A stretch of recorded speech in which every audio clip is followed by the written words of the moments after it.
por mirar algunos ejemplos. ¿Tienen alguna pregunta que hacer antes de empezar?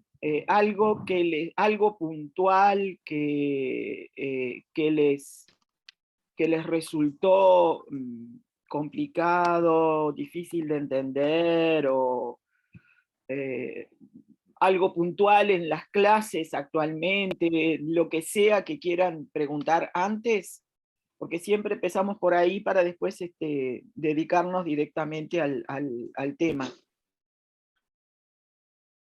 ¿No tienen preguntas para hacer de ningún tipo? ¿Alguna duda que se les haya planteado en la clase de lo que sea?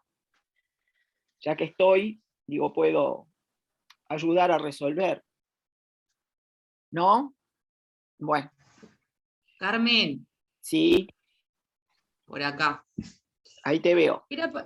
Ahí está. Era para hacerte una consulta, y capaz que es una bobada lo que te voy a preguntar, pero a veces nos No surge son esas bobadas, dudas nada es bobada, nada es bobada. cuando nosotros trabajamos con los chiquilines, porque la idea es trabajar con la nueva gramática Sí. y trabajamos con la estructura de sujeto y predicado y eso. Pero nosotros seguimos manteniendo con los chiquilines la idea del verbo como núcleo de la oración, o al trabajar con esta estructura nosotros tenemos que modificar eso, porque a mí me cuesta a veces, si ya vengo de otra escuela, de trabajar la oración de otra manera, a veces cómo hacer estos cambios, y no sé si estoy bien a veces, porque ellos también vienen con esa idea del verbo como núcleo de la oración.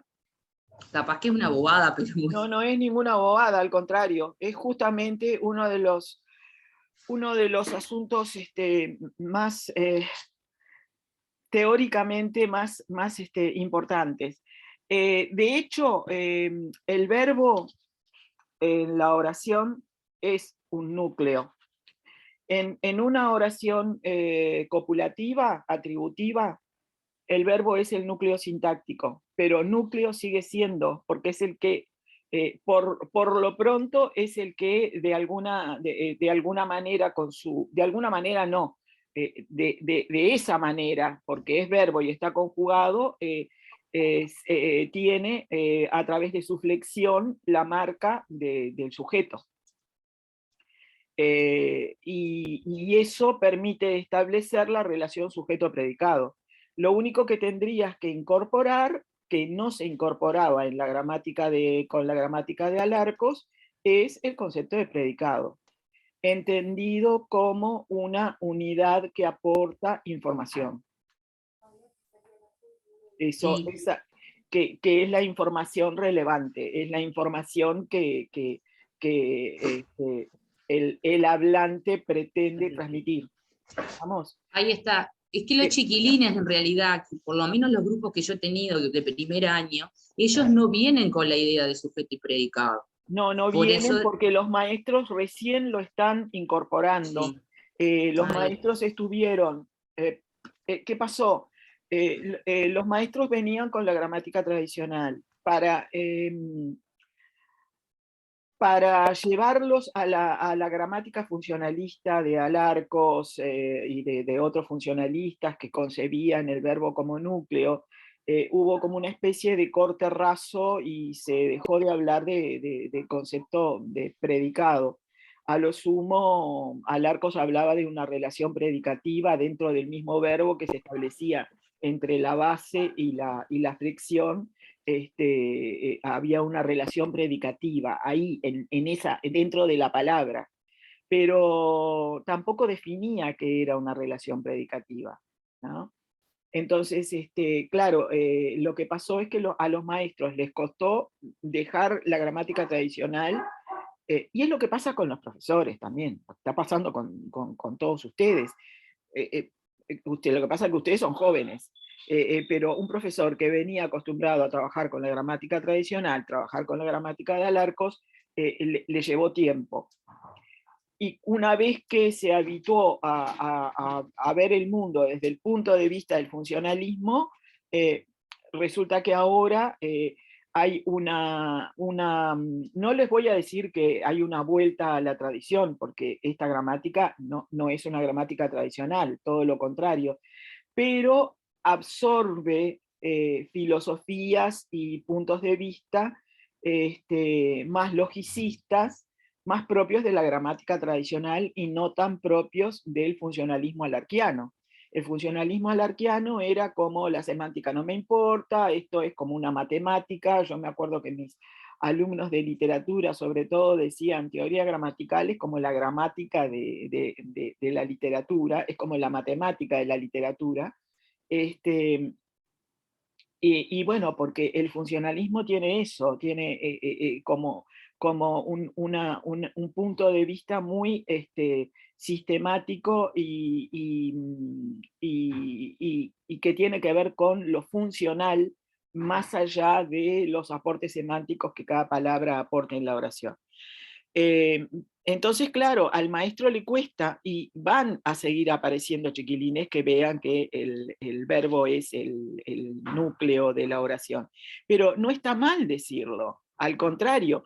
Eh, eh, Inclusive, cuando yo me planteé en los manuales que hice, esos retos de español, en tus retos de español, cómo enfocar el concepto de oración, me fui a los verbos, porque en realidad los verbos, más allá de que en la nueva gramática aparezca el concepto de sujeto y predicado, el verbo va a ser el núcleo de ese predicado. Si no es el núcleo semántico, es el núcleo sintáctico. Entonces, eh, el, el, la conciencia, digamos, del lector en cualquier texto que lee, va a ir hacia los verbos porque van a ser los que modelen toda la oración. ¿Cómo no va a ser el núcleo el verbo si es el que selecciona sujeto, complemento directo, complemento indirecto, argumento? ¿Cómo no va a ser el núcleo? Es el seleccionador por excelencia, desde su propio lexema, ¿no? Desde su propia raíz. O sea, Sí, sí. lo que hace el verbo es seleccionar un sujeto externo a la raíz. ¿Por qué es un argumento externo para este modelo? Que no lo mencionan demasiado en la nueva gramática, pero el modelo en sí mismo lo concibe así, el modelo generativo. Es un argumento externo porque en realidad el sujeto es seleccionado por la raíz del verbo, por el morfema flexivo del verbo, o al revés, es el sujeto el que selecciona, el que obliga al verbo a estar conjugado en determinada persona y determinado número. Eso es lo que dicen ellos. En realidad ahí la raíz se flexiona según el tipo de sujeto que aparece, ¿verdad? Y después la base, perdón, el verbo se flexiona según el tipo de sujeto que tenga. Si yo, Juan abre la puerta, Juan y María abrieron la puerta. ¿Por qué aparece abrieron? Porque el sujeto es Juan y María. Entonces, el funcionalismo decía que había una interdependencia entre el sujeto y el verbo. O sea que eran los dos igualmente necesarios e importantes. Y que uno dependía del otro. Esa relación de interdependencia es una relación que ya Jenslev a principios del siglo XX había, en la primera mitad del siglo XX, no a principios, por allá por el 30, había concebido, ¿no? La relación de interdependencia. El generativismo dice, no, en realidad es porque cuando nosotros hablamos siempre vamos a hablar de algo y de ese algo vamos a decir algo. Incorpora e incursiona en la pragmática, de alguna manera, y en la semántica. Y cuando estás hablando de algo, obligás al verbo a flexionarse según la persona y el número del sujeto del que estás hablando, o del que estás predicando. Entonces, lo que dice el generativismo es lo contrario un poco, pero en definitiva la relación entre sujeto y flexión del verbo es como básica, ¿verdad? De manera que sin el verbo no podemos hacer nada. Sin el verbo no hay información, no hay predicación. Cuando hay verbo, el verbo es el que predica. Eso sí lo podemos decir. ¿Ah? Podemos predicar de otra manera, pero cuando hay verbo, el verbo es el que predica. De repente también podemos predicar con, ya lo vamos a ver en las diapositivas, podemos predicar con un adjetivo, con un sustantivo, con un adverbio. Ahí podemos predicar, sin ningún problema.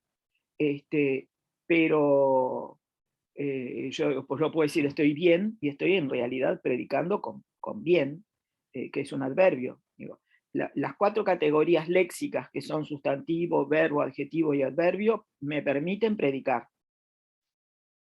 De manera que lo que hace este modelo es ampliar un poco y convertir en oración estructuras que en el modelo de Alarcos no eran concebidas como oración porque no tenían un verbo conjugado como núcleo. ¿No? Buen día, Carmen. ¿Leonardo? Buen día, Carmen. Sí. Me alegra que estés bien. Quería preguntarte, ¿qué sucede cuando el predicado es no verbal? Que es una también de las cosas nuevas de la nueva gramática, ¿verdad? Es Ahí eso. y el núcleo está ocupado por otra categoría de palabra y habría que estudiarlo en cada caso. Y en ese caso sí. Digo, en algún momento ustedes se pueden detener a observar qué pasa con oraciones atributivas. Creo que está en el programa de segundo. ¿No está en el programa de segundo? Bueno, de cualquier manera, desde primero ustedes ya pueden mostrarles a los chiquilines que el verbo no es la única palabra que predica, que puede predicar un adjetivo, un sustantivo, un adverbio. Las 4 categorías léxicas pueden predicar. ¿Ah? Solamente que en ese caso también te encontrás con oraciones. ¿Sí? Yo me acuerdo que siempre pongo el ejemplo, y se los puse en el momento, aquella propaganda de macromercado que hacía al actor, obligaba al actor a describir, era un hombre que siempre decía la verdad, y veía a un niño y decía feíta la criatura. Y bueno, y ahí, feíta la criatura es una oración, porque está predicando de la criatura con feíta. O yo puedo decir de un día como hoy, que acá en Piriápolis está ventoso y frío, digo, bravo este día, ¿eh? Y estoy predicando con bravo. ¿Mm? Entonces, por ejemplo, en feíta la criatura, Carmen, ¿el núcleo sería un adjetivo? No. Ese es el problema. Cuando hay un verbo, el verbo siempre es el que va a establecer este tipo de relación, que muestro con las manos más que nada, a entrelazar las cosas. En el caso de que desaparezca el verbo, lo que está planteado en la oración es una relación simple de sujeto-predicado. No podés decir que el adjetivo es el núcleo, porque no es en realidad núcleo, está predicando de un sujeto. Hay una relación de sujeto y predicado. Ese es el inconveniente. Carmen, una consulta. En esos ejemplos que vos pusiste, feíta la criatura y bravo este día, ¿no habría un verbo que estaría elidido y por eso...? En ese caso se puede considerar un núcleo léxico cero, un verbo elidido, que de alguna manera es el que está cohesionando a toda la estructura. Pueden perfectamente hablar de elipsis verbal o de verbo callado o lo que sea. Sí, se puede. Tienen total libertad de analizar y no están pecando de ninguna manera. Pueden decir, bueno, ahí hay verbos que están supuestos, que están consabidos, que están pensados pero no dichos. Feíta la criatura equivale a decir la criatura esta es feíta. Y bueno, está el verbo ser, que está elidido, no se menciona, pero está en la mente del hablante. Es decir, se fue volviendo al concepto de elipsis. Yo me acuerdo que A mí me tocó, yo soy de la generación que tuvo que dejar de lado, en el IPA hablábamos de elipsis, y después, cuando empezamos a trabajar, llegó un momento en que con modelos funcionalistas más puros no podíamos hablar de elipsis porque era mala palabra. Y por suerte, a través de la gramática textual, de Van Dijk, del texto, de la cohesión textual, que consideraba la elipsis como una posibilidad que cohesiona las palabras dentro de un texto, comenzó a hablarse de elipsis. Y esta gramática absorbe la elipsis como una forma posible de estructurar una oración. El concepto de elipsis está presente en análisis, lo hemos visto cuando veíamos, por ejemplo, los de enfrente. ¿Se acuerdan? Los vecinos de enfrente. Cuando vimos sintagma nominal, vimos que el modelo de la nueva gramática entiende que hay un núcleo ausente. ¿Sí? Me gusta el verde. ¿Cuál querés? ¿El verde o el azul? Ah, no, me gusta el verde. Cuando en determinado contexto hay situacional, se hace referencia a un libro, a un cuaderno o a un buzo. ¿Ah? Carmen, Sí. antes que cambiemos de tema, en realidad predicación ¿se puede entender como describir algo? No. No te veo. ¿Dónde estás? ¿Quién me está hablando? Porque no se me ilumina. ¿Dónde Yo estoy estás? hablando. Mueve la mano. No te veo. ¿Acá? Ah, Julián, ¿cómo andás? Sí, bien.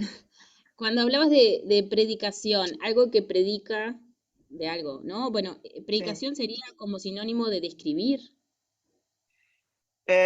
Sí, es sinónimo de describir, es sinónimo de informar. Podés describir, podés narrar, podés lo que sea, pero aportás una información. Eso implica predicar. Aportar una información que es relevante de alguna manera, que es lo que tú querés aportar. ¿Sí?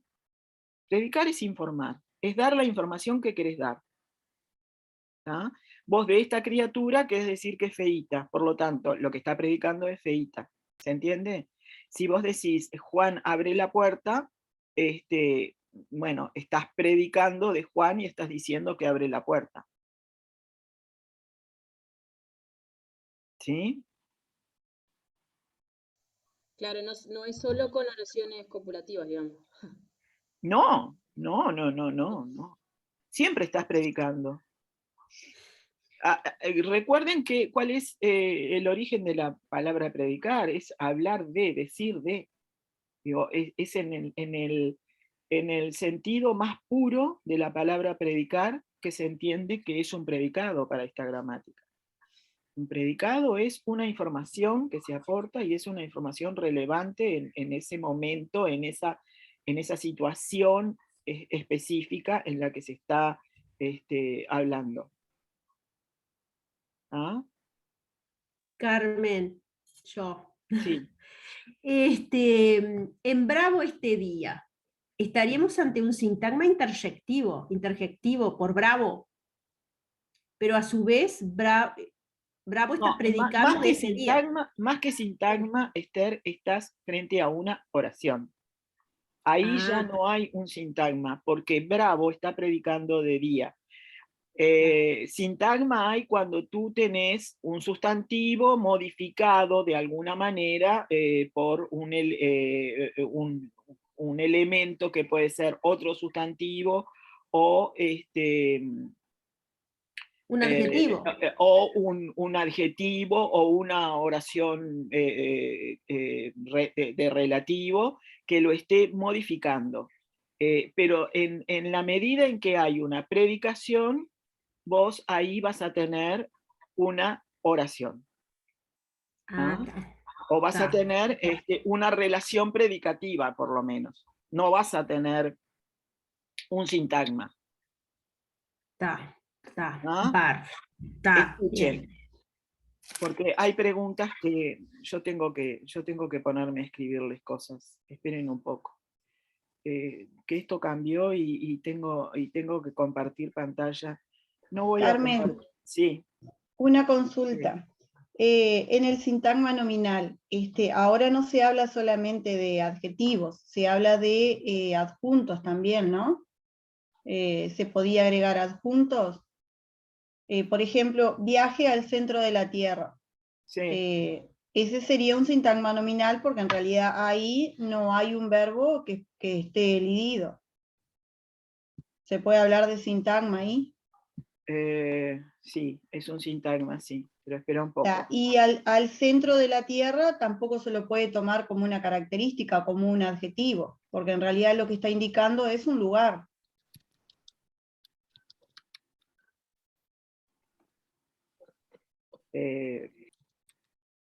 Bravo este día. ¿Lo están viendo? Estoy compartiendo pantalla, ¿la están viendo? Sí. Bueno, Sí. acá pasa lo siguiente. En Viaje al centro de la Tierra tenemos un sintagma nominal. Sí. ¿Por qué es un sintagma nominal? Porque en realidad al centro de la Tierra está seleccionado por el sustantivo viaje. Más que un adjunto es cuando funciona no seleccionado por el sustantivo. Pero ahí es seleccionado. Con este modelo, dentro del sintagma nominal, nosotros podemos tener sustantivos que seleccionan sus modificadores, por lo tanto, esos modificadores son argumentos, o sustantivos que no seleccionan sus modificadores. Entonces, yo puedo decir en este caso que el sustantivo viaje es un sustantivo que, al igual que el verbo viajar, está seleccionando todo esto. No me deja, yo no sé esta pizarra, por qué cuernos no me deja mover cosas adentro. A ver si quiero señalarles y ponerles al centro de la Tierra subrayado. Voy a salir de la pizarra. Voy a salir de acá. Qué problemas. En realidad, viaje sería un sustantivo de verbal. Por eso es que selecciona. Claro. Claro. Voy a dejar de compartir. Voy a compartir un documento y con el documento yo me voy a sentir más. ¿Pero qué estoy haciendo? Está. ¿Están viendo el documento? ¿Un documento de OpenOffice? ¿Están viendo eso? Ahora no. No. Esperen un poco que voy a compartir un documento de OpenOffice para poder sentirme un poco más libre. Ahora sí se ve. ¿Ahora lo están viendo? Voy a volver a poner. Sí, ahora se ve. Sí.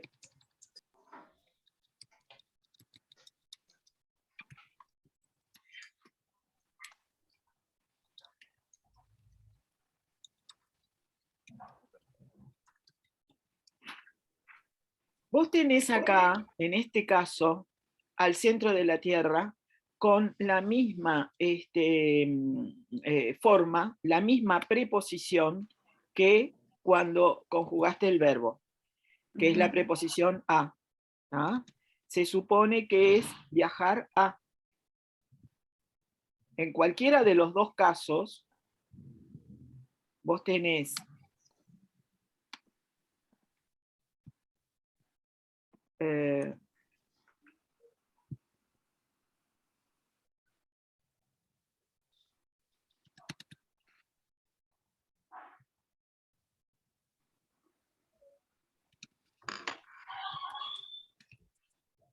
viajar a. Eso es lo que los está uniendo. Entonces, en el caso de viaje al centro de la Tierra, vas a tener un sintagma nominal En este caso vas a tener un sintagma nominal,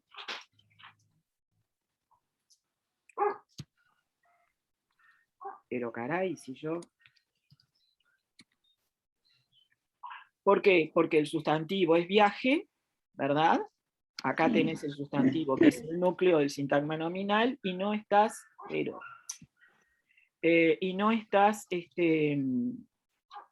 predicando en realidad. Ese es un título de una novela, y ese sustantivo está seleccionando el lugar hacia donde se viaja. Igual que el verbo viajar seleccionó esto, de manera que al centro de la Tierra, en todos los lugares, va a ser el lugar de destino. Solo que en este caso, en el caso de viajó al centro de la Tierra, vas a tener un verbo, por lo tanto, vas a tener una oración.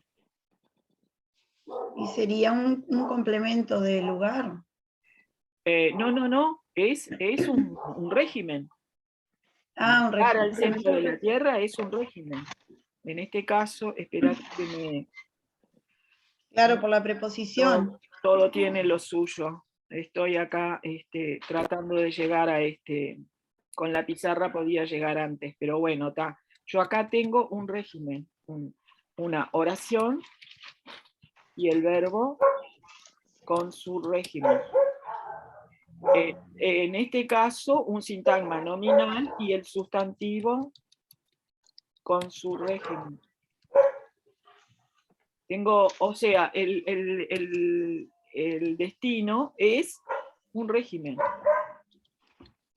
O un argumento locativo, como quieran llamarlo, pero es argumental. Es un complemento argumental. Podemos decir que dentro del sintagma nominal también hay adjuntos en el sentido de complementos no seleccionados. Y hay locativos que son adjuntos. Por ejemplo,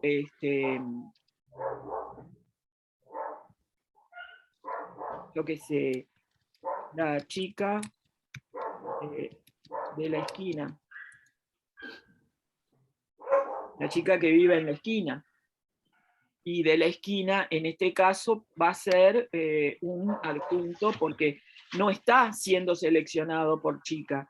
Equivale a decir la chica que está en la esquina o que vive en la esquina, pero es el lugar. Entonces ahí es un adjunto, es un modificador que no aparece seleccionado. ¿Ah? Sí. Pero en el caso de los sustantivos, de verbales, que deriven de verbos que seleccionan su régimen, muchas veces la preposición seleccionada por el verbo aparece seleccionada igualmente por el sustantivo. ¿Ah? Si tenés complementos directos, en el caso de la chica de la esquina, estás frente a un adjunto. Vamos a... en este caso es adjunto. ¿Sería Pero, del lugar también? ¿qué? ¿Sería Claro, del lugar? es un adjunto, simplemente es un complemento del lugar. Lo que pasa es que hablar de complementos del lugar en sintagmas nominales los va a confundir a los chiquilines, porque van a Sí, pensar lo que pasa todo es lo que mismo. ellos a veces semánticamente, o sea, lo entienden mejor si uno le dice de dónde es. ¿Ah? Sí, es verdad.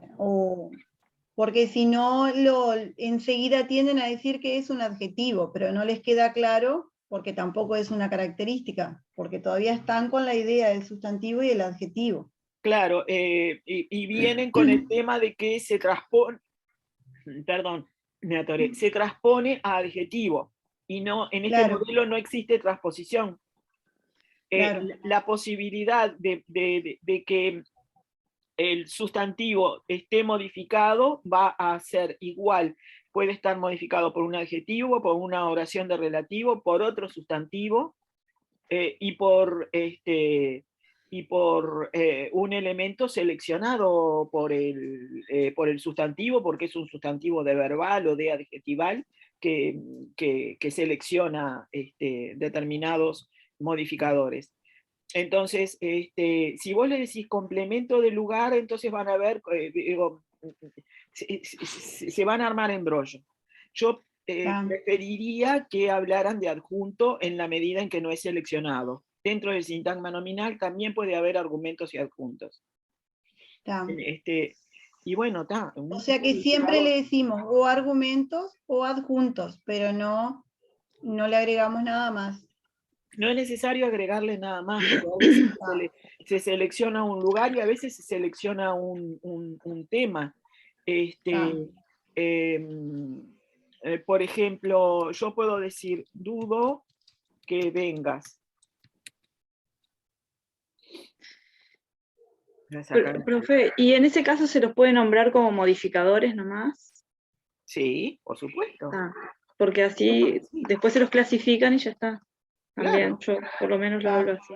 Sí, no, está perfecto. Es que son modificadores y después... Son modificadores, claro. Después los clasifico como Los podés clasificar por la estructura.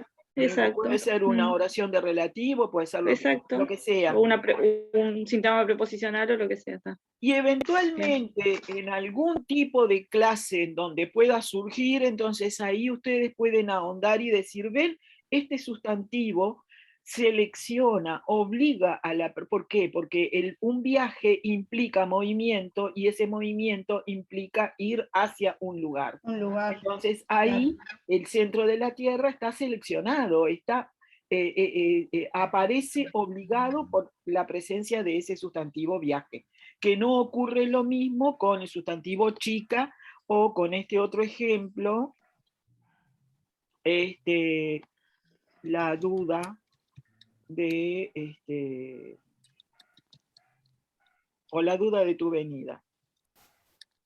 Vamos a sacar la oración subordinada sustantiva de la estructura porque es... ¿Qué es lo que pasa acá? Acá también selecciona algo, pero no selecciona en realidad la preposición. ¿Qué es lo que pasa? El verbo dudar tiene un objeto directo. ¿Está? Esa oración subordinada es un objeto directo. Y de tu venida también es, digamos que es el tema, que podría ser entendido como el objeto directo dentro de las funciones semánticas. En los derivados verbales, el sujeto y el complemento directo van a tener la preposición de como marca de función. Yo puedo decir la duda de Juan. Voy a sacarle el subrayado. Y de Juan va a ser también el tema, pero es el sujeto. Es el que experimenta la duda.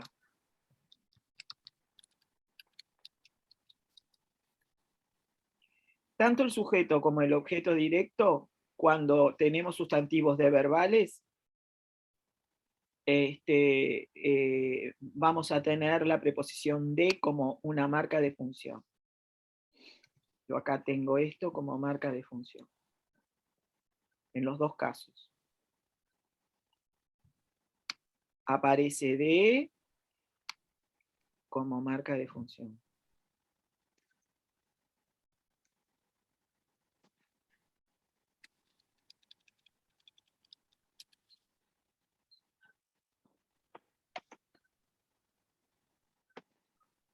Bueno, se demora un poco con esto. Ustedes sabrán disculpar. Quería ponerles que acá de es marca de función.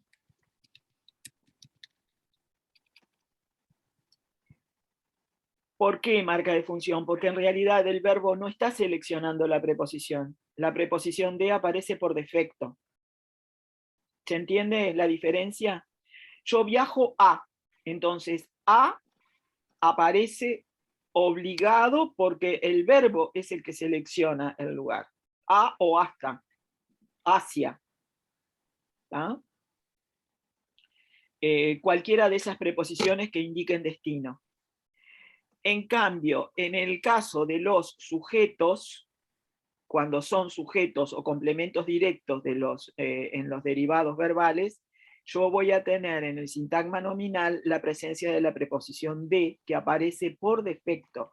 Es decir, no es que el verbo seleccione la preposición de, sino que cuando yo tengo un sujeto o un complemento directo dentro del sintagma nominal, que surgen,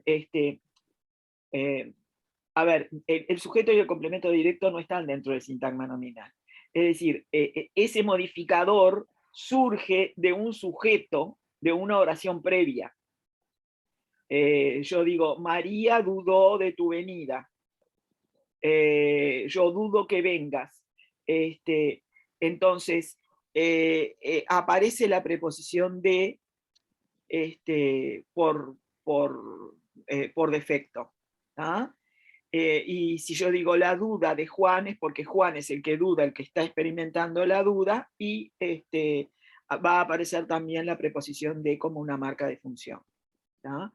No es el verbo que la seleccione, sino que por defecto aparece. Cuando es un sujeto o un complemento directo en la oración, en realidad son sintagmas nominales que tienen como oraciones previas, que se transforman en sintagmas nominales, de alguna manera. ¿tá? Entonces, en esos casos va a aparecer la preposición de por defecto. ¿Se está entendiendo esto? Ya lo habíamos visto, ¿eh? Sí, cuando vimos todos los problemas del sintagma nominal. ¿no? Sí. Pero se ve que ahora, como que al ponerlo en práctica, aparecen problemas. Las dudas, claro. Y aparecen problemas que ustedes tienen que resolver. Así que es lícito que lo volvamos a revisar. No hay ningún problema. ¿Estamos? Sí. Por eso yo digo, siempre planteo, bueno, a ver, ¿dónde están las dudas? ¿Dónde están las preguntas? Ustedes tienen que venir con esas cosas. Anótenselas cuando les pasa eso. Y bueno, me las plantean en el encuentro, no hay ningún problema. ¿no? Bueno, ¿quedó claro o a alguien se le plantearon más confusiones? Quedó claro. ¿Quedó claro? Sí. Bueno, muy bien. Otra cosa que yo quería repasar con ustedes. El asunto diátesis. ¿Qué quiere decir diátesis? Diátesis quiere decir un cambio de estructuras. ¿Sí? Es un cambio de estructuras, pero no cambio de las funciones semánticas. Entonces, hay diátesis en las oraciones pasivas, hay diátesis en las, cuando yo digo, por ejemplo,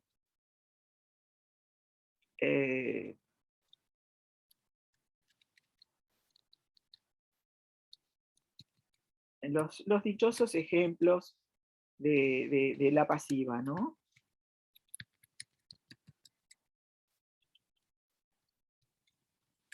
Este ejemplo tonto. Yo acá tengo una diátesis, ¿por qué? Porque, en definitiva, ¿ustedes están viendo esto grande o chico? Se ve perfecto. Se ve ¿Lo bien. ven con pantalla completa? Sí, sí. Ah, bueno, menos mal, porque yo no tengo pantalla completa porque tengo muchas cosas abiertas y siempre tengo el miedo ese de que lo vean chiquito. ¿Qué pasa acá? Las funciones semánticas siguen siendo las mismas. La manzana es el paciente, Juan es el agente, y al transformarlo en pasiva, la manzana va a seguir siendo semánticamente el paciente. Y Juan va a seguir, seguir siendo el agente. ¿ah? Si me encuentro con una oración impersonal, yo puedo ver que allí se come bien allí, el verbo comer ya ni siquiera tiene un sujeto. O sea, acá lo que ocurre es que ese agente, el agente es tan impreciso que no se explicita. Entonces es impersonal. Yo acá voy a tener una pasiva y acá voy a tener una impersonal. O sea, es inagentiva. Este concepto de inagentividad es importante porque es el que permite transformar las estructuras de las oraciones y permite alternancias en determinados verbos que tienen determinadas valencias y pueden alternar con estructuras en donde una de esas valencias desaparezca. O sea, el concepto de diátesis tiene que ver con lo semántico, con las valencias, con alternancias. Todo eso tiene que ver con el concepto de diátesis. Es decir, es una modificación valencial.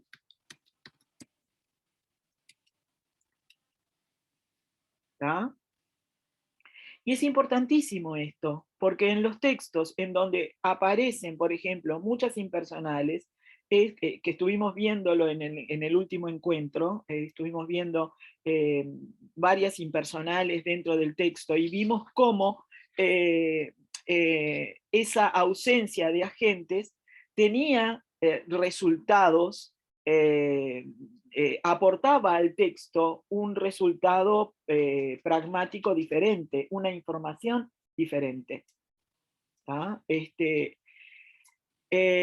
O sea, en los textos estas cosas aparecen. Entonces, lo que yo quería, díganme si puedo seguir, esto ya lo revisaron, tomaron conciencia de que habíamos visto esto, o tengo que volver sobre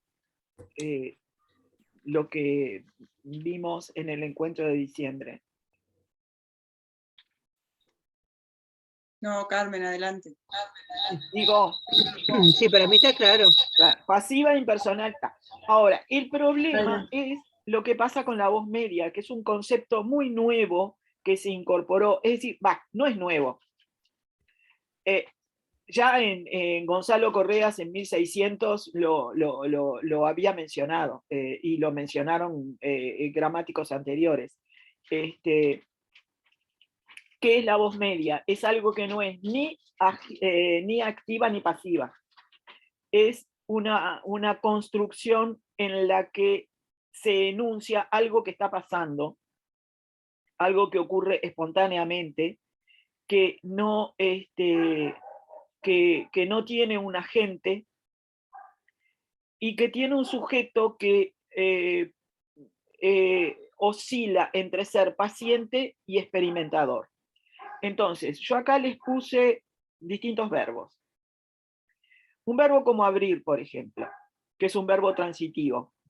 O sea, en este caso el verbo es transitivo.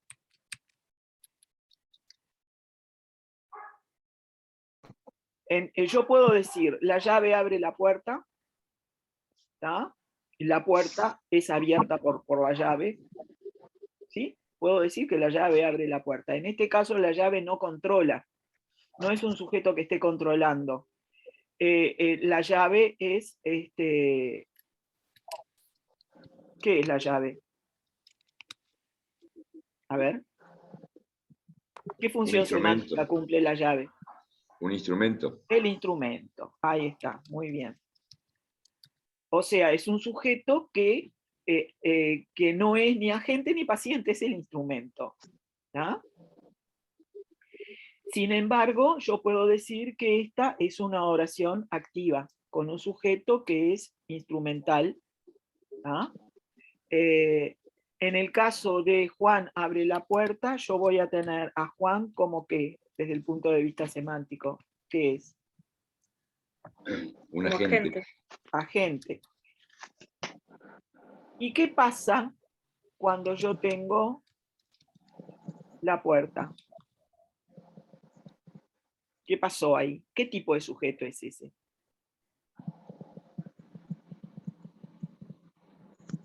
¿Qué le pasó a la puerta? ¿La puerta ejerció el control? La puerta fue abierta por la llave, o no, o por Juan, no sé. Cuando yo digo, mira, se abrió la puerta.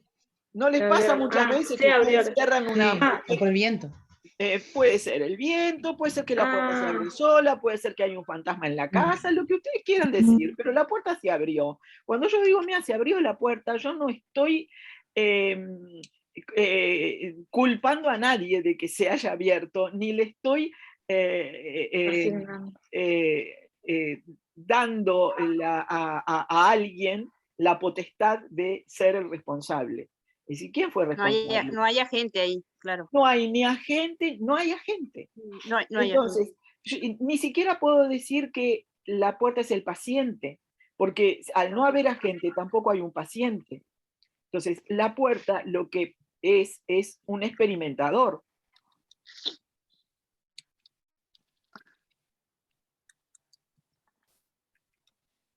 Inanimado, al que le pasa algo, pero en realidad no ejerce el control. En este caso, la llave no controla. Cuando yo digo la llave abre la puerta. Pero de alguna manera intrínseca, sí le estoy, digamos, transfiriendo el control. Porque yo abrí la puerta con la llave, pero es gracias a la llave que la abrí. Esta llave abrió la puerta, no otra, ¿verdad? Equivale a decir, sí, yo abrí la puerta con la llave, pero le estoy dando desde el punto de vista semántico, pragmático, la notoriedad a la llave y le estoy dando el protagonismo, ¿verdad? Gracias a esta llave yo pude abrir la puerta. Entonces, la llave no está controlando, es decir, no controla, pero sí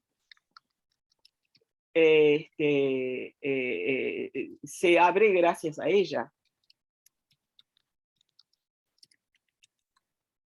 Entonces, hay una diferencia. En cambio, en este otro caso no, cuando digo la puerta se abrió, entonces es en este caso que nos encontramos con una voz media. ¿Y qué es lo que permite que exista esa voz media? Este C. El C en las oraciones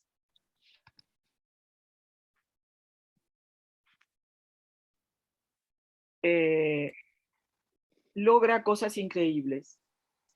Gracias al C es que existe diátesis en español. ¿Ah? Es decir, el C o los pronombres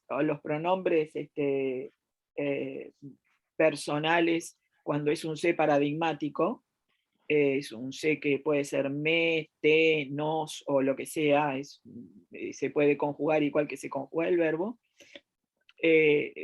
se logran este tipo de cosas, ¿verdad?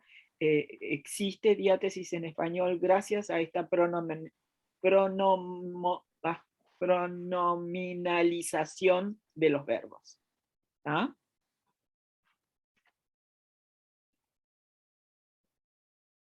¿Preguntas? Esto lo vimos en los dos últimos encuentros del año pasado, pero como yo estaba medio tarumba, no, yo quiero que les quede claro esto, porque si bien no está en los programas de 2006-2007, que son los que siguen vigentes hasta que haya modificaciones, la inspección estaba hablando con ustedes de programas, de nuevos programas o algo así. ¿Ustedes saben algo? A mí no me llegó información. Sabemos que va a haber una una reestructura, pero todavía no sabemos cuál es. Sí, no, lo cierto es que se van a incorporar competencias, pero las competencias siempre estuvieron. Es decir, no es que Claro, aparezcan con Sí, la de ayuda. competencia. Simplemente, sí, fue eso lo que nos planteó, que las competencias son Claro. las mismas y tal. sí, las competencias siempre estuvieron presentes. Lo que pasa es que no estaban incluidas explícitamente en los programas, pero estuvieron presentes. Bueno, Igual, Servando me parece que lo que ha planteado es que, digamos, que se seleccione los temas, los contenidos que se van a dar del programa acorde al género textual seleccionado. que se Entonces, seleccione- quizás esto, como tú dices, no está en el programa, pero si aparece en el texto y se da la oportunidad, se podría trabajar. claro, sí, Pero por eso, supuesto. pero eso creo que ya se había modificado. Que en No, Por realidad eso, es lo se único podía. que él habla, nada más. Lo Claro. único que dijo fue eso, que el programa se ajusta al género textual y ta. Claro, sí, ustedes están presentando, es lo que hicimos siempre. Pero no se podía trabajar en realidad antes así, dependiendo de si surgía algo en el Sí, texto que pero se podía trabajar.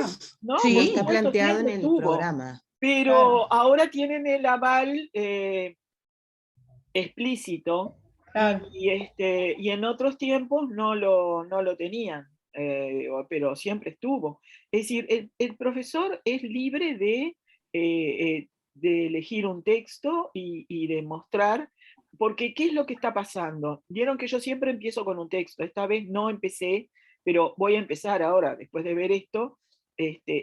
Si me da el tiempo, voy a empezar con un texto porque yo pretendo ahora en estos encuentros trabajar con el modo y la modalidad, ¿no? Primero, antes de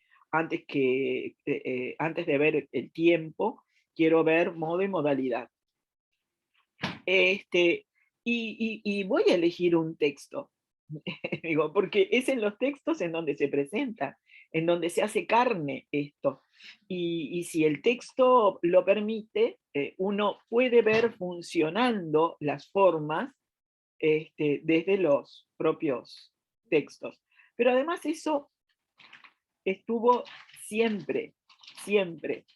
Miren, en el CEP de Florida los estudiantes están haciendo una investigación y me llamó Mariana Lorier para ver si yo tenía el programa de 1986, que era el único que no habían podido encontrar. Yo sabía que lo tenía por algún lado, pero no lo encontré. Entonces me puse en contacto con una colega, con Cecilia Mancione de Minas, que sé que estuvo trabajando con los programas en su tesis y digo, de repente lo tiene. Y lo tenía. Y estábamos, por supuesto, le faltaba una hoja y ahí estuvimos tendiendo redes para ver quién tenía el programa completo, a ver si encontraba la hoja que le faltaba. Bueno, le mandé a Mariana Lorier del CER de Minas el programa de 1986-87, y leyéndolo, tiene las primeras hojas, tiene una abundante explicitación de cómo trabajar la lectura explicada, lo que llamábamos la lectura explicada, y está presente, pero tal cual presente en las recomendaciones, que el profesor tiene que trabajar con las formas que aparecen en el texto y tratar de mostrarle al estudiante por qué se eligió esa forma para decir tal contenido. Está presente en el programa de 1986, que tiene ¿cuántos años? Tiene 40 años. ¿Se dan cuenta? Casi 40 años. Y es eso lo que estuvo siempre en la intención de los programas de español, mostrar los textos, pero para mostrarle al estudiante de qué forma se podían transmitir determinados contenidos, que no son las únicas formas. Entonces, de repente, un texto nos sirve para trabajar con las formas que presenta el propio texto y de repente darlo vuelta dar vuelta a esas estructuras para decirles a los estudiantes, ¿qué hubiera pasado si, en lugar de decirlo de esta manera, se hubiera dicho de esta otra? ¿Qué contenidos se modifican? ¿Qué contenidos se priorizaron al decirlo de esta otra forma? Siempre estuvo presente eso. O sea, no es nada nuevo. Es como si estuviéramos siempre dándole vueltas a la misma cosa. Engordar también es un verbo transitivo. Es un verbo que supone una efectuación, algo que, una realización, ¿verdad? Pero el verbo es transitivo. Y yo puedo decir, el ganado engorda con estas pasturas. ¿Qué pasa con el ganado, con ese sujeto en esa oración? Desde el punto de vista semántico. ¿Qué es? El sujeto. Es el sujeto, pero semánticamente el agente, el experimentador. Claro, lo engordado. Experimentador, ¿no? El experimentador. Es lo engordado de alguna manera, sí, es lo que engorda, ¿verdad? Es el experimentador. Muy bien. Yo tengo ahí el ganado, es una oración en la que yo puedo decir que es una oración activa, con un sujeto experimentador, ¿no? Siempre mirando el sujeto, ¿no? ¿Y qué pasa si yo digo estas pasturas? Engordaron al ganado. ¿Instrumento sería? Sí, es el instrumento. Es el medio por el cual, es medio o instrumento. Se engorda el ¿verdad? ganado. Medio por el cual se engordó al ganado. Entonces, en el caso yo voy a decir que el verbo en este caso es transitivo. ¿Verdad? Porque el ganado es lo engordado. Claro. Es un medio o un instrumento con un verbo transitivo. ¿Verdad? ¿Y qué pasó acá arriba? El ganado engorda con estas pasturas. ¿Qué ocurrió? En este caso, el sujeto es experimentador, desapareció el complemento directo.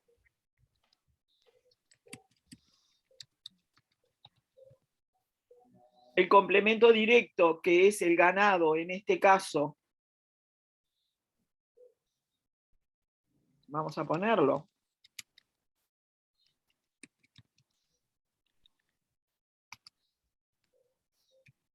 El ganado es el complemento directo, ¿verdad? Sí. En este otro caso, el ganado es el experimentador, desaparece el complemento directo, aparece las pasturas como el medio o instrumento, o sea, semánticamente se sigue diciendo lo mismo, pero sintácticamente el verbo se intransitivizó. ¿Se dan cuenta? Sí.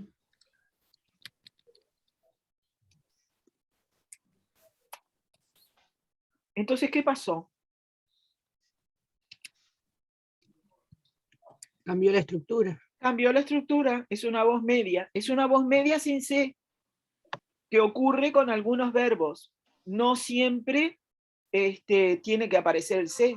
Muchas veces la diátesis se da a través de un cambio en el orden de la oración. ¿Lo ven? Miren arriba. Cuando yo digo, la puerta se abrió, desapareció el agente, la puerta sigue siendo el experimentador, a la puerta le pasó algo, al ganado también. Al ganado le pasó que engordó. O sea, ese experimentador le pasó algo. A la puerta también le pasó algo. Al ganado también.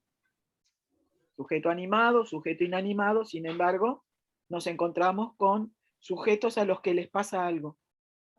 En la voz media al sujeto le pasa algo. Ese es como el kit de la cuestión. ¿Tá? Siempre hay un sujeto al que le pase algo. En las gramáticas se dice espontáneo. No siempre es espontáneo, porque el engorde no es espontáneo. No es que yo me despierte al día siguiente y vea que la vaca está gorda. ¿No? No pasa eso. Es un proceso largo, pero le pasó algo. ¿Ah?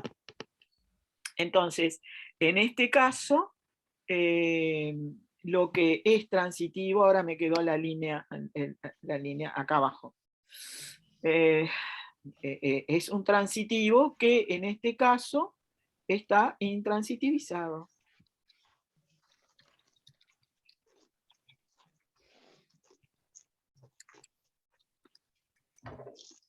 O sea, el verbo tiene una alternancia intransitiva, pero intransitivizado por el cambio, digamos, de orden en la cadena sintagmática. ¿Ah? Es lo que está pasando acá. En la cadena sintagmática se cambia el orden y ¡pac! Cambió todo. Por eso en esta gramática el orden es importante. Porque es lo que permite que ocurran cosas. ¿Ah? Y fíjense en este otro caso. Un verbo como secar. Yo puedo decir que es transitivo. ¿Verdad? Yo puedo decir el viento, el sol y el viento secaron la ropa. Y ahí tengo un verbo transitivo precioso. En este caso, tengo eso, ¿no? Caray. No me deja.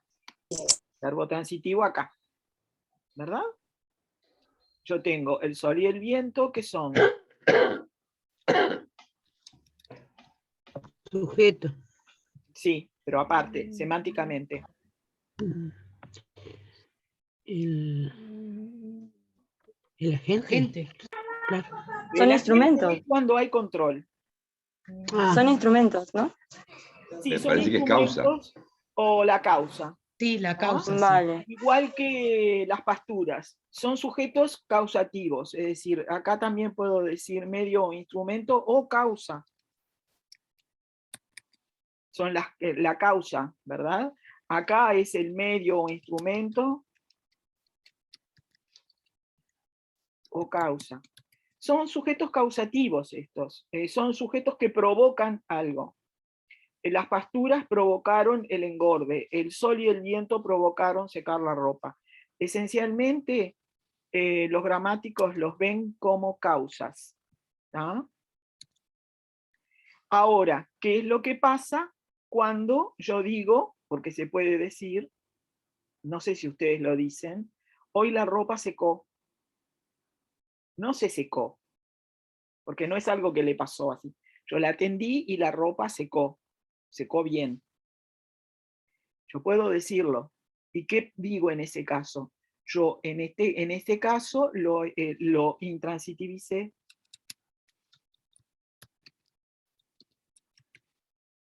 Pero está intransitivizado, ¿por qué? Porque la ropa, ¿qué es? Semánticamente. Es el sujeto, ya sé. Pero semánticamente. El experimentador. El experimentador. El experimentador. ¿No?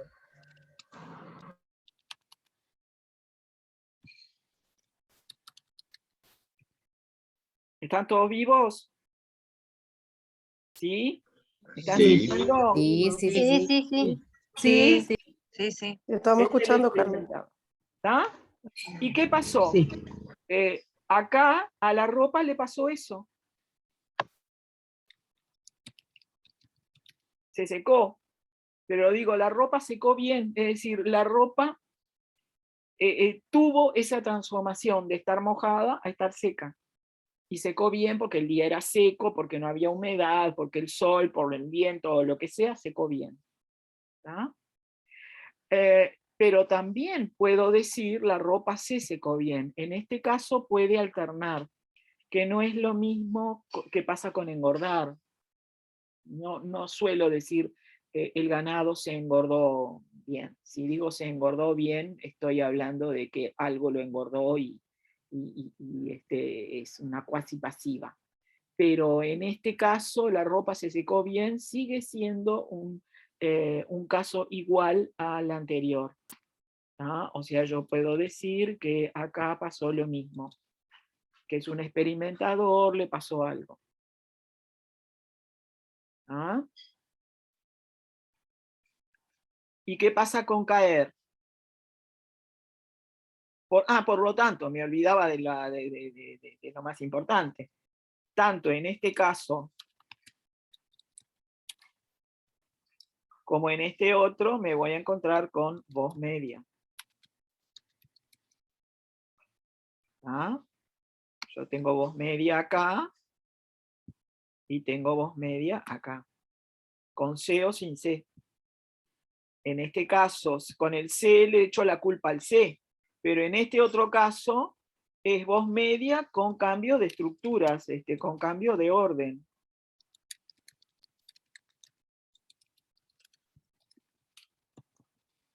Y en este otro es una voz media con un C intransitivizador. ¿Voy muy rápido? Porque estoy No, repasando. está bien, es repaso, Pero sí, está bien, está bien. Cualquier cosa, si ven que voy muy rápido, me dicen, o se aguantan, lo piensan, lo procesan, lo maduran y me lo plantean para la próxima. Y podemos volver sobre esto todas las veces que sea necesario. Pero ustedes no se imaginan lo importante que es el conocer la existencia de la voz media para poder entender cómo en algunas descripciones aparece la voz media. Hay en el canal la diapositiva de una ponencia que di, creo que en el Congreso último, no me acuerdo, sí creo que en el Congreso. Hablé justamente de la voz media y su incidencia en los textos. Y mostré cómo un texto de Alejo Carpentier está en el canal, como un texto de Alejo Carpentier en el que se describe una tormenta en el mar, y qué es lo que le pasa al barco en pleno siglo de las luces. Justamente es un fragmento del siglo de las luces de Alejo Carpentier. ¿Qué es lo que le pasa al barco? ¿Cuáles son las consecuencias de la tormenta y de las olas sobre ese barco? Que empieza a crujir y las jarcias se rompen y qué sé yo. Y ahí la voz media pulula, pero pulula con una abundancia impresionante. ¿Y por qué es? Porque justamente es el medio para mostrar las consecuencias de la tormenta en ese barco. Entonces, aparecen las causas y las consecuencias como dadas vuelta, ¿verdad? No dice la tormenta o las olas rompieron las sogas o rompieron las cabinas, no, dice las jarcias se rompieron, se desataron las cuerdas o lo que fuera, todo lo que le pasó a cada uno de los elementos del barco que fue provocado por la tormenta. Entonces, es importantísimo saber esto, tenerlo ustedes presente, porque los puede llevar a mostrarles a los chiquilines cómo las ideas son transmitidas de determinada manera y se jerarquiza el objeto al que le pasa algo por encima de otras cosas. ¿Tá? Entonces, ¿cómo la información cambia? El eje de la información está cambiando. ¿Tá? Fíjense, yo puedo decir frente a una tormenta con el verbo caer, que es un verbo que es intransitivo, ¿tá? el verbo caer es un verbo intransitivo. Sin embargo, puedo usar una estructura causativa, hizo caer es una estructura causativa,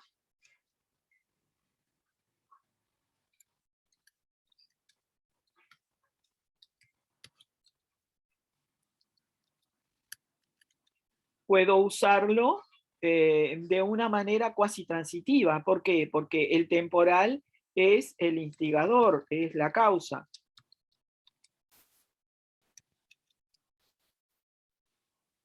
¿Ah? Y el árbol aparece como un complemento directo del verbo hizo, y yo puedo decir el árbol es el paciente.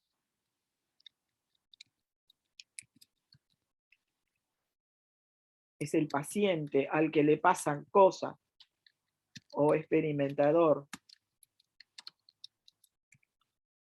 ¿No? Podemos decir lo hizo caer. Y lo sustituimos por un lo, que es el acusativo. Son las famosas oraciones de acusativo del latín. ¿Ah? Puedo decir lo mismo, pero de manera diferente. El árbol se cayó por el temporal, o el árbol cayó con el temporal. Es decir, el temporal es la causa y el árbol es el experimentador. O sea, yo puedo perfectamente copiar lo mismo de arriba. Semánticamente sigue siendo exactamente lo mismo. Pero en este caso, como es el sujeto, como el árbol pasó a ser el sujeto,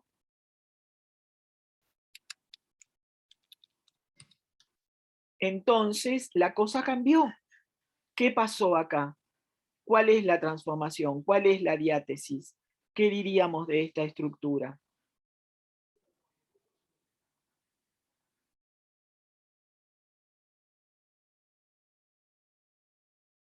Si el sujeto es experimentador y hubo un cambio de estructura, ya el temporal no es el sujeto causante, es un complemento de causa. Y ahí hay un sujeto que le está pasando algo y se supone que se trata de una voz media. Se supone bien, el sujeto está pasando algo, por lo tanto voy a decir que acá hay una voz media. Carmen, en la voz media, ¿hay en alguna medida una estrategia de ocultamiento como en la impersonalidad? Sí, claro, claro. Hay una estrategia informativa en donde tú estás poniendo el foco. Sí, Maja, anda a la cucha. Anda. Acá tengo una perra grandota que quiere meterse a la clase también. Hay una estrategia informativa. El eje lo estás poniendo en otro lado. Hay un intento de ocultar o de priorizar, más que ocultar, priorizar. Se prioriza. Es un mecanismo pragmático con consecuencias sintácticas. Eso podríamos decir que es la voz media. Pragmáticamente nosotros nuestra voluntad es jerarquizar otro elemento dentro de ese juego dentro de ese juego de entidades del mundo que se manifiestan en esa oración. Yo acá tengo dos entidades del mundo, un temporal y un árbol. Entran en juego, ¿verdad? Yo puedo priorizar al temporal o puedo priorizar al árbol. Y según lo que priorice desde el punto de vista pragmático, es lo que voy a colocar como sujeto.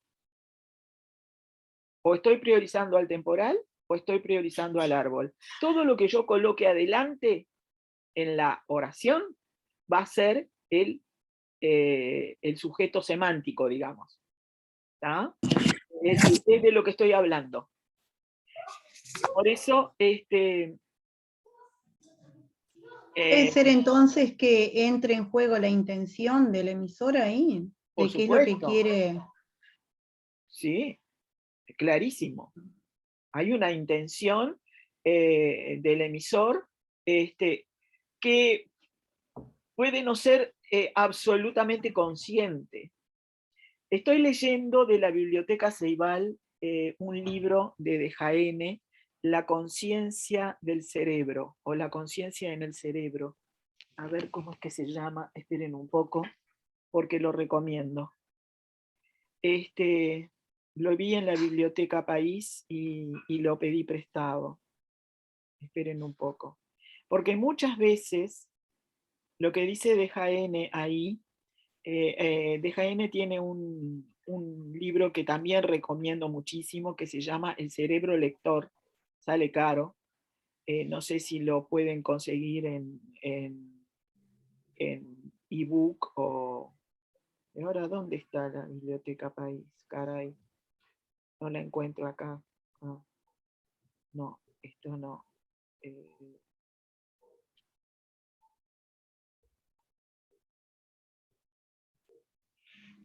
La conciencia... Ay, Dios mío. Tengo tanta cosa abierta en el celular que se me... Bueno. Ya lo vi. Ya vi la... Estos celulares que tienen tanta memoria, tienen tanta, a su vez, tanta cosa puesta ahí. La conciencia en el cerebro se llama, de Stanislas de Jaén. ¿Lo ven? ¿Lo pueden ver? Yo no veo nada, pero de repente ustedes ven algo. No, no se ve, no. ¿No se ve? No se ve, no, nada. Pero... Bueno, esperen que lo pongo acá abajo. La conciencia en el cerebro.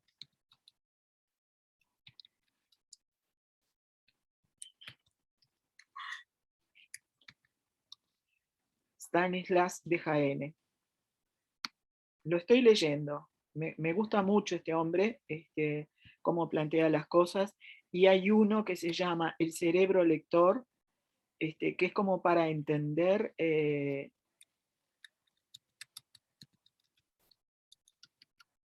también de Jaén.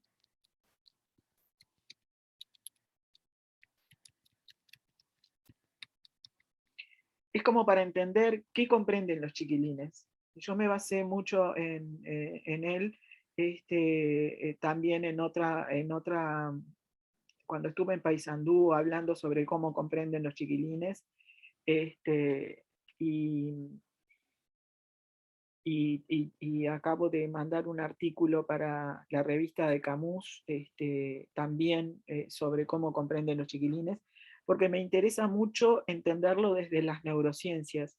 Y hay una intención, siempre hay una intención del hablante, lo que pasa es que no siempre lo absorbemos como consciente. Muchas veces esa intención es inconsciente, pero la intención siempre existe.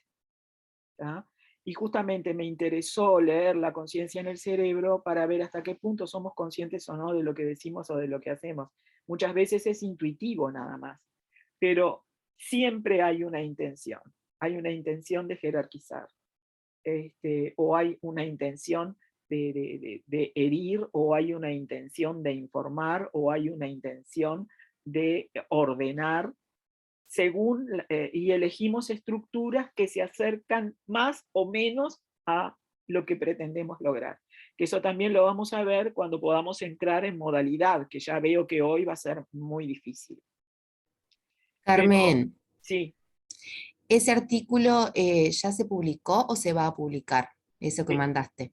El que mandé a Camus se va a publicar en la revista. No sé, no sé cuándo va a salir, creo que sale, yo qué sé, julio, agosto, en la revista que es la compran los maestros, es la revista de didáctica para primaria. Pero igual ahí porque yo hice una investigación y estuve trabajando justamente con maestros de Cerro Largo para esa investigación, y con profesores de Maldonado, de Cerro Largo y de Montevideo, a los que les pedí que hicieran determinadas cosas en clase, me mandaron todo eso, y fue una investigación que me ha servido para muchas cosas, que tiene que ver con la comprensión, qué información absorben los chiquilines en clase. Y bueno, yo las diapositivas las he ido subiendo a YouTube, porque es mi única forma de darlas a conocer. Las subí bajo la forma de videos, convertí el video, la diapositiva en video y lo subí a YouTube. Y ustedes las pueden bajar perfectamente, porque además lo interesante es que, bueno, para poder leer todo lo que se dice en la diapositiva hay que pausar, obviamente. Pero fue mi única manera de convertir documentos e investigaciones en algo que a ustedes les sirviera para poder verlo detenidamente, ¿no? Están bajo la forma de videos, pero son diapositivas convertidas en videos. Y usé mucho lo que dice Stan de Jaén en El cerebro lector. La conciencia en el cerebro no lo había leído, lo estoy leyendo, me está gustando mucho lo que veo ahí. Y que tiene que ver justamente con la pregunta ¿quién me hizo esta pregunta de la intención? Laura. Sí, tiene que ver con la intención, que puede ser consciente o no, pero siempre hay una intención. Y ya lo vamos a ver cuando veamos modalidad. Bueno, en Juan se cayó, en este caso, el verbo caerse es un verbo que se conjuga siempre como pronominal, pero alterna con una forma no pronominal, pero en este caso también nos encontramos con voz media, porque ¿qué le pasó a Juan? ¿Se cayó? O sea, ahí hay una voz media en la que el verbo adopta el se y desaparece totalmente la causa. ¿tá? El verbo caer es un verbo extraño porque es impersonal, pero igualmente tiene la posibilidad de construirse con una voz media, porque a Juan le pasó algo. Es un sujeto experimentador. ¿Tá? ¿Lo ven? Y lo que pasa con el verbo hervir, que puede ser transitivo o no,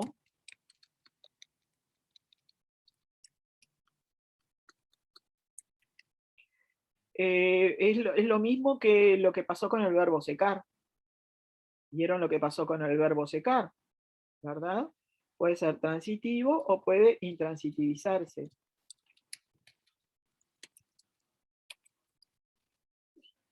Yo después les paso este documento. La ventaja que tiene en lugar de trabajar con pizarra, de trabajar con OpenOffice, ¿todos tienen OpenOffice o lo paso a Word? Yo tengo. Mejor a Word. Mejor puede ser, mejor Word, sí. Para Word, sí. Lo paso a Word y se los mando. Lo que tiene de bueno esto es que yo puedo transferirles a ustedes, uno va aprendiendo, ¿no? con el tiempo las cosas. Porque la pizarra se muere en el video. En cambio esto se los puedo pasar a ustedes. ¿tá? María hirvió el agua. Yo ahí tengo un agente. María es el agente. Y el agua. ¿Qué es el agua?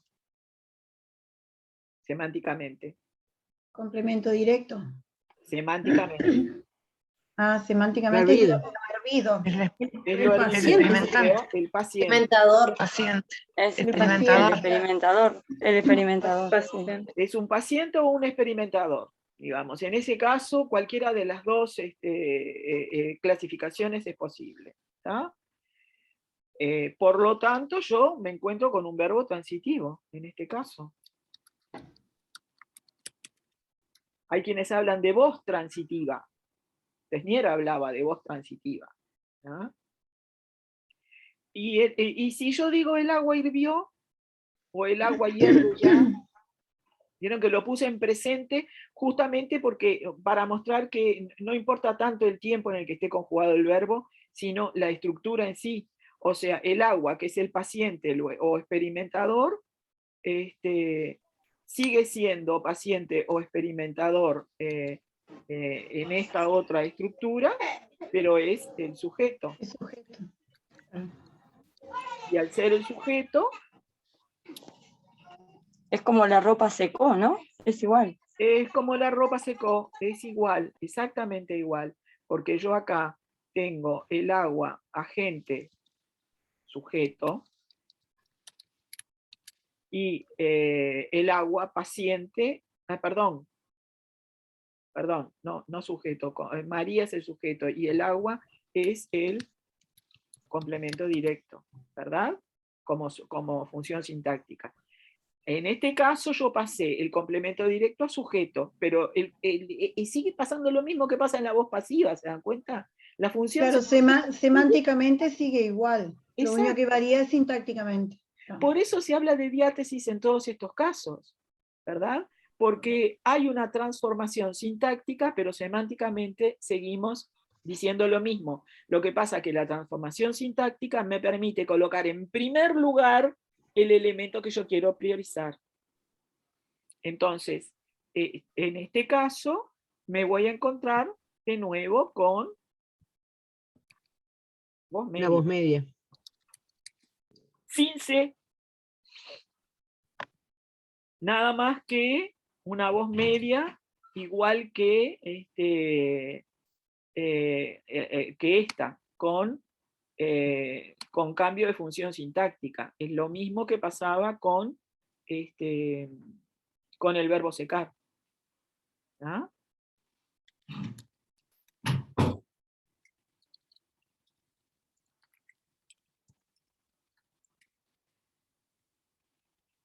¿Y qué pasa cuando yo me encuentro con una oración como María hirvió de furia?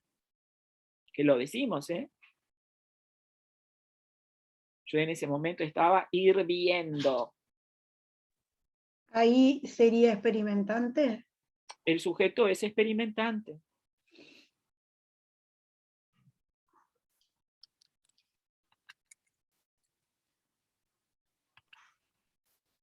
Y si es experimentante, si el sujeto es un experimentante, también a María le pasó eso, ¿no?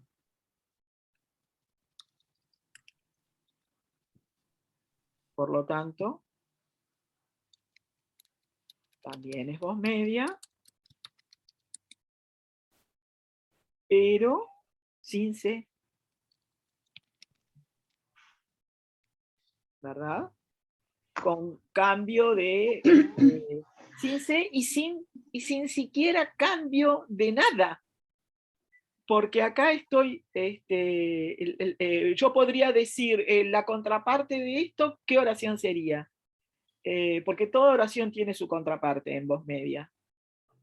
¿Cuál sería la contraparte?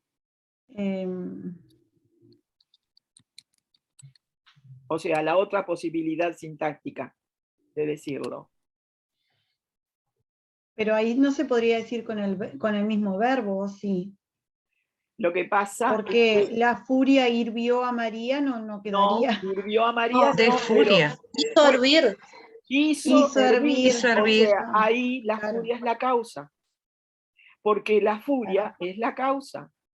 Entonces, cuando es la causa, podemos trasladarlo a una construcción causativa. Furia es la causa. Entonces, la contraparte sería la furia hizo hervir a María. Es muy raro, pero la contraparte, digamos, lo que está ahí dicho de otra manera, es que la furia provocó en María que María hirviera, que María levantara presión. Claro. ¿Verdad? es rara la estructura, pero lo que realmente estamos diciendo es eso. La furia hizo que María levantara presión.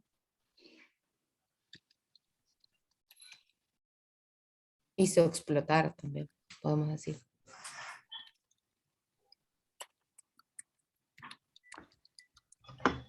Se calentara. Vamos a decirlo así, digamos. Sí, sí. En criollo. En criollo es eso. Entonces, es voz media, ¿verdad? Se dan cuenta todo lo que tenemos entre manos. Por eso, cuando yo empecé a incursionar en la voz media, realmente a fondo, me di cuenta de todas las posibilidades que nos da para poder comprender lo que estamos diciendo y los aportes pragmáticos nutridísimos que tiene la voz media. Y era eso lo que yo quería resaltar, porque yo no sé si quedó demasiado claro. Y voy a poner acá para que quede.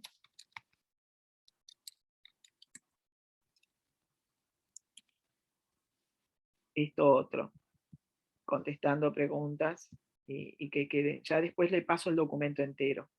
¿Vamos? Era eso lo que yo quería compartir con ustedes hoy, un poco para repasar, porque me di cuenta de que yo estaba tan, no sé, digo, no estaba atolondrada, pero estaba en un estado que no es mi estado habitual, y cuando me vi ahí, casi me muero. Entonces, eso es lo que yo quería transmitirles hoy, de alguna manera. Elena, WhatsApp de audio. Esperen, Elena, te llamo en un rato porque estoy en Zoom con los profesores. Hasta luego. Bueno, chao.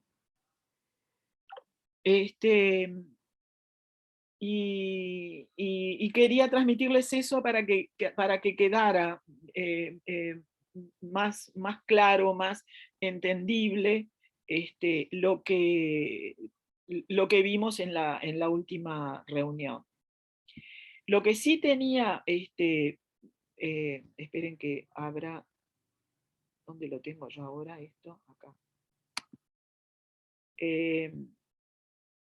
Lo que yo sí quería mostrarles, que ya estamos por terminar prácticamente la hora, pero igual quiero compartir con ustedes el documento de presentación de modalidad, como para que quede de alguna manera medio abierta la temática para la próxima reunión.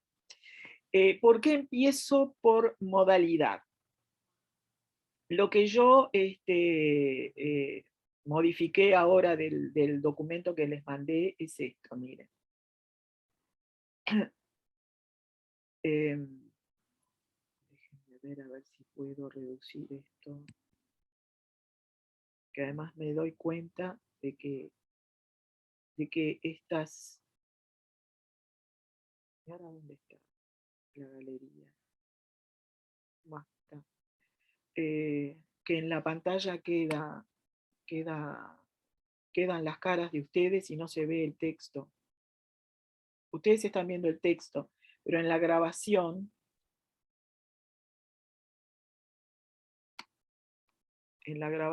quedan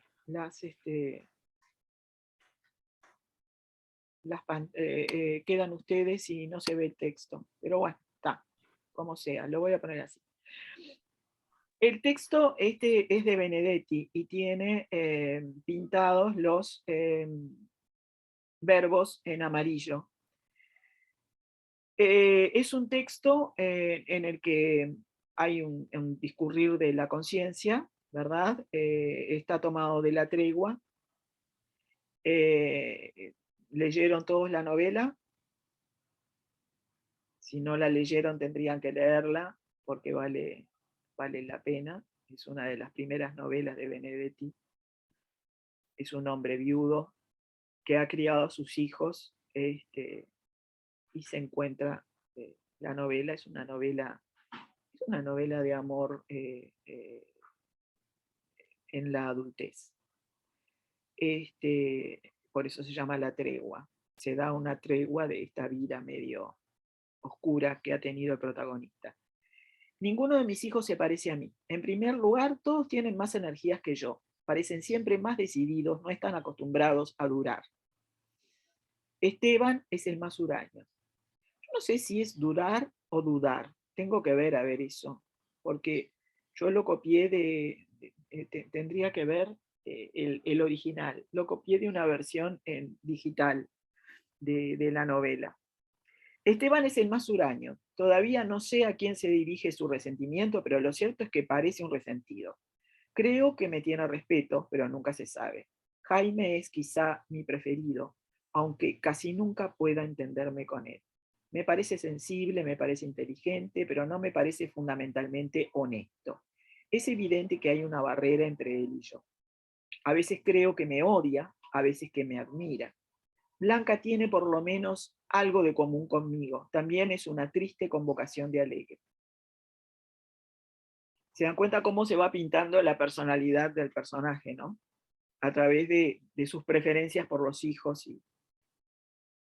Por lo demás, es demasiado celosa de su vida propia, incanjeable, como para compartir conmigo sus más arduos problemas. Es la que está más tiempo en casa y tal vez se sienta un poco esclava de nuestro desorden, de nuestras dietas, de nuestra ropa sucia. Sus relaciones con los hermanos están a veces al borde de la histeria, pero se sabe dominar y además sabe dominarlos a ellos. Acá hay un error de la copia como lo trasladé a PDF, es dominarlos. Quizá en el fondo se quieran bastante, aunque eso del amor entre hermanos lleve consigo la cuota de mutua exasperación que otorga la costumbre. No se parecen a mí, ni siquiera físicamente. Esteban y Blanca tienen los ojos de Isabel. Jaime heredó de ella su frente y su boca. ¿Qué pensaría Isabel si pudiera verlos hoy preocupados, activos, maduros? Tengo una pregunta mejor. ¿Qué pensaría yo si pudiera ver hoy a Isabel? La muerte es una tediosa experiencia. Para los demás, sobre todo para los demás. Yo tendría que sentirme orgulloso de haber quedado viudo con 3 hijos y haber salido adelante, pero no me siento orgulloso, sino cansado. El orgullo es para cuando se tienen 20 o 30 años. Salir adelante con mis hijos era una obligación y el único escape para que la sociedad no se encarara conmigo y me dedicara la mirada inexorable que se reserva a los padres desalmados. No cabía otra solución y salí adelante. Pero todo fue siempre demasiado obligatorio como para que pudiera sentirme feliz. Es un poco triste y un poco nos toca a todos, ¿no? A mí en lo personal me toca porque yo me divorcié con hijos chicos y tuve que hacer frente a la vida criándolos prácticamente sola y no sé, por algo elegí esto, ¿no? Pero hay, como está tomado, esta novela es una novela que son páginas de un diario, el diario que lleva este hombre, ¿no? Que más que diarios son como estados mentales que aparecen escritos, pero son como el discurrir del pensamiento. Pero fíjense cómo aparece y surge la intención por debajo de las estructuras. Ninguno de mis hijos se parece a mí, hay una aserción clara. Está asegurando algo. En otros casos, no está demasiado seguro y dice, creo que me tiene respeto. No está, nunca se sabe. O sea, aparece nunca se sabe de alguna manera fortaleciendo esa especie de duda o de esa especie de creencia que no se sabe, él no sabe si es cierta o no.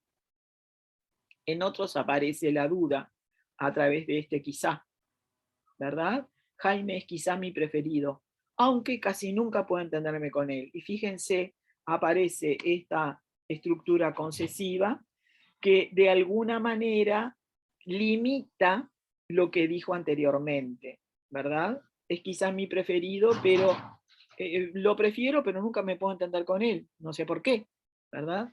Me parece sensible, entonces aparecen verbos de percepción intelectual, como parece y creo. Fíjense la cantidad de veces que aparece creo o parece, y no es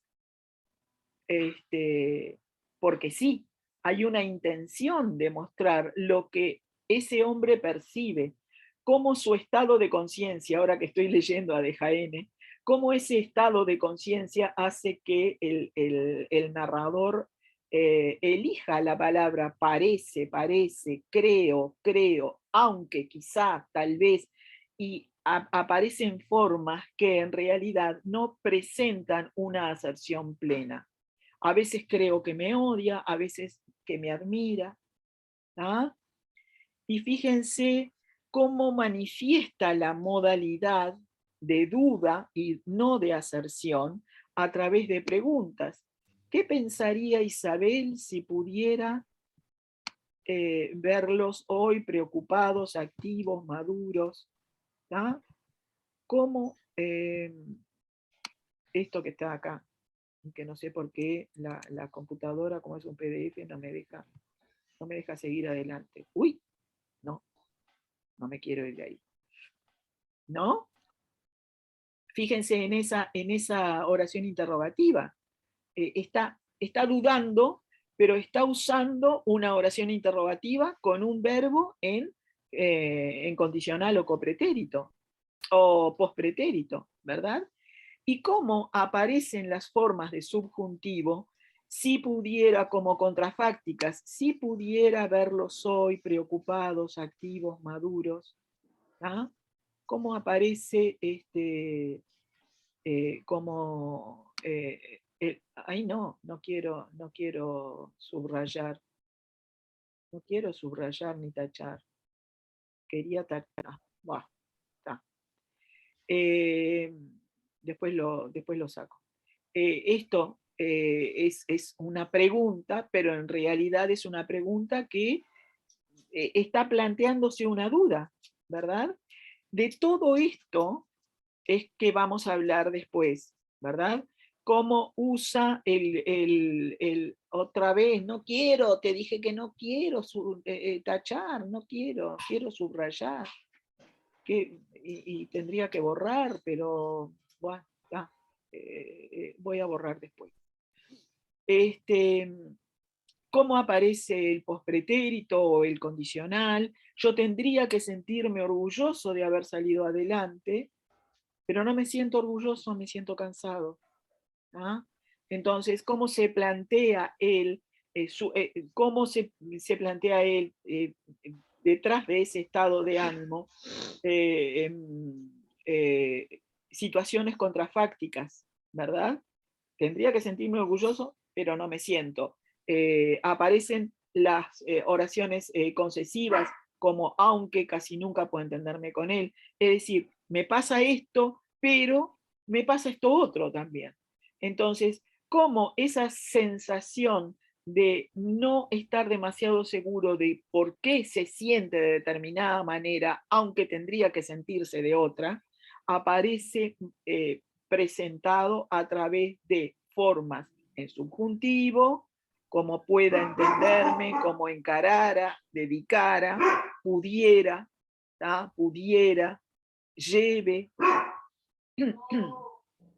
que aparece bajo la forma de estructuras concesivas, ¿verdad?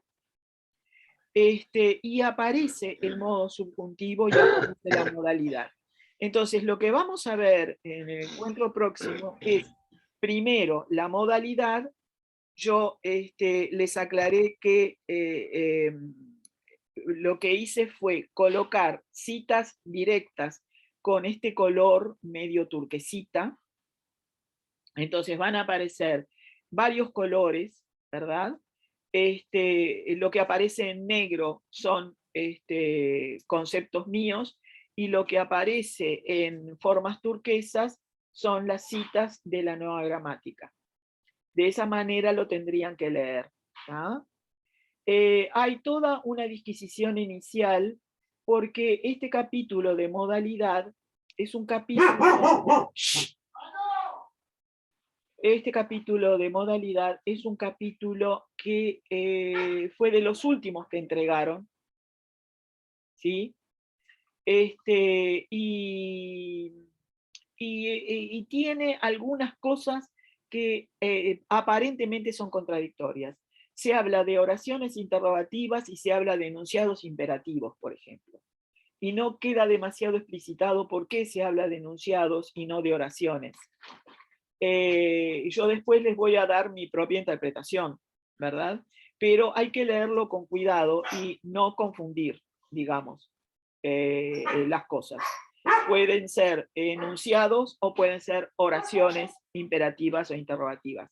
La próxima nos vamos a explayar un poco más en eso y nos va a servir para repasar el concepto de enunciado y oración que costó bastante al leer esta nueva gramática. ¿Tá?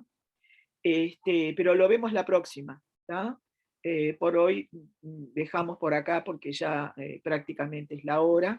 Y aparentemente los habitantes de cuatro patas de esta casa ya empezaron a darse cuenta.